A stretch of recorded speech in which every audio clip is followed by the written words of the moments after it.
Hey, hi, how are all of you beautiful people doing on this fine day today? Welcome back to the channel, thank you all so much for stopping by. For the first time ever, we will not be covering anime characters for a video. This time we'll be talking strictly about comic book characters. Now don't get me wrong, of course I love to shit talk Kratos, but at some point, you need to actually realize, take a step back and be like, why am I wasting my time on this fodder anyways? Like, what's the point? So we're going to dive into a more talked about topic between comic book nerds. Again, I don't really give a shit about these two characters. They're both weak as fuck, but comic book nerds like this shit. So fuck it, let's run it. I'm not gonna beat around the bush and I'll get straight to the point. This video will be talking about both characters in their most powerful suit. Nobody giving a flying fuck about their intelligence feats. Even though Bruce is absolutely more intelligent than Tony. So after doing my very extensive research like I always do on my YouTube channel, the strongest suit that Iron Man has is called his cosmic suit. While a bro looks like a very shitty version of Ultron, this is without a doubt his most powerful form. Cosmic Iron Man was stated to be tearing through galaxies and dimensions during his battle with Korvac. On top of everything, while fighting Korvac, and why are comic book names so fucking stupid? It's literally like when we talked about Cosmic Armor Superman and how his enemy was called Mandrak. Are you even trying anymore? Cosmic Iron Man traveled to an alternate universe and he intended to leave Korvac there. Okay, so he's just got a really shitty version of BFR. Oh my god, guys, this is one of my favorite feats by Cosmic Iron Man. When arriving to Earth giant-sized, he shrank to the height of the Washington Square Arch and then to human height. When you really think about it, why are comic book characters always named after man? Ant-Man, Superman, Batman, Wonder Woman, Spider-Man, Aquaman. You get my point. A lack of creativity. Not to say I'm surprised by comic book nerds, but lack of creativity. Cosmic Iron Man can grow large enough to grab and throw planets.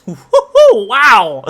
Man, he also has the ability to teleport. He disassembled the big wheel and turned gargoyles to stone effortlessly. Plus, he killed a Halcyon by choking him from afar. I don't know how to pronounce that name and I don't give a fuck, but bro literally has the power of the dark side. Bro's a Sith Lord at this point. If you only knew the power of the dark side. Force choking motherfuckers. God, I wish I could do that to all those fucking Kratos fanboys. Bro blasted Korvac through a planet with a unibeam. Cosmic Iron Man actually has less feats than I originally thought he had. The major feats that he has that I had to take note of was his ability to BFR people, to control matter, and to control energy. Other than that, Cosmic Iron Man really don't got shit. It baffles me that kids actually say Iron Man scales to outer. This is honestly because people think just because he fought evenly with a cosmic powered amped up Korvac who threatened to destroy the universe and was considered to be a disturbance to the universal balance by the living tribunal, that causes him to become outerversal? It is also stated that he could cause radical and drastic change to the universe and even reality itself. That's quite the implication with no actual proof to back it up, but what do I know? I'm just a shitty YouTuber, am I right? Correct!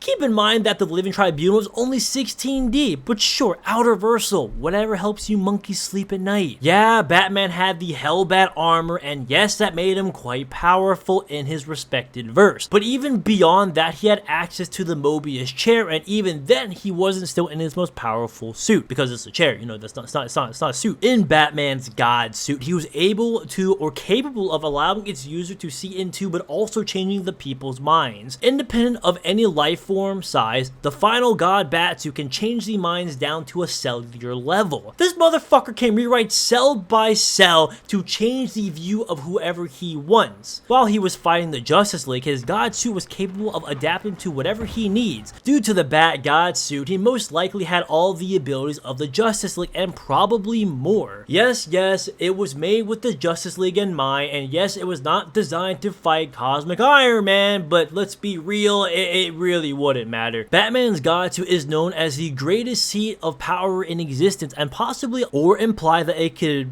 break and make the universe. This is even further supported by the Alpheus, the World Forager, saying only the breaker and maker of the universe can enter. Within the context of the comic, it is either the final Batsuit that can destroy or create universes, or that since Batman is helping him destroy the previous multiverse, he was deemed worthy of the title breaker and maker of the universe, thus he did enter the room. Unironically, both characters have some pretty insane hacks, but ultimately Batman would still take the dub, and let me tell you why. While it is true Iron Man has the ability of the cosmics or whatever, and he has impressive feats like manipulating space-time, BFR control, all the shit I said previously, nothing here gives resistance to Batman's ability to rewrite his cell by cell. Like, bro, am I missing something? Yo, comic book nerds, come at me, bro. Lay that shit on me, because I don't see anything that can help Iron Man, bro. Like, I really don't. Sure, Tony could use everything in his arsenal to destroy his suit, but he uses it by therefore that suit that Batman has can adapt to anything. I didn't even mention prep time with Batman because I just hate using that fucking line. Like, dude, Batman sold because he has prep time. No, the fuck he doesn't! Batman doesn't need prep time to beat Iron Man. He's a washed up long neck hippo. I guess Cosmic Iron Man could force choke him, but I really don't see that countering his rewriting the cell by cell thing. But if we talk about base form Batman and base form Iron Man, I mean, the outcome is still the same. Batman's just got more utilities at his disposal than Iron Man. I've never been a huge comic book guy, but you know, I can definitely say that Batman destroys Iron Man. He just has more hacks, he has more abilities with his Godsuit, and truthfully, he's just more smarter than Tony. Tony is an extraordinary genius while Batman is a super genius. And just so you know, super genius is above extraordinary genius, putting Bruce over Tony when it comes to intelligence. This is important because I want you guys to understand the difference in intelligence. Extraordinary intelligence or extraordinary genius typically refers to individuals with exceptional intellectual or creative abilities. They often display extraordinary talents in specific areas such as mathematics, music, art, and science. However, super genius suggests an even higher level of intelligence and cognitive ability, sometimes bordering on the level of supernatural or fictional. It can imply not only extraordinary intelligence, but also unparalleled capacity for understanding and manipulating complex concepts. Batman is just better than Iron Man. He has more hacks, more intelligence. I've already said that. I mean, he did sold the whole entire Justice League and even had contingency plans for each member of the league. Iron Man didn't do that from what I know and what I've researched, so I mean, Batman wins little to no diff, and yes, Batman Beyond is cool. I will give it that. Batman Beyond is pretty cool. But yeah, I really hated making this video, but you know, had to do it for the comic book nerds, I guess, so fuck it.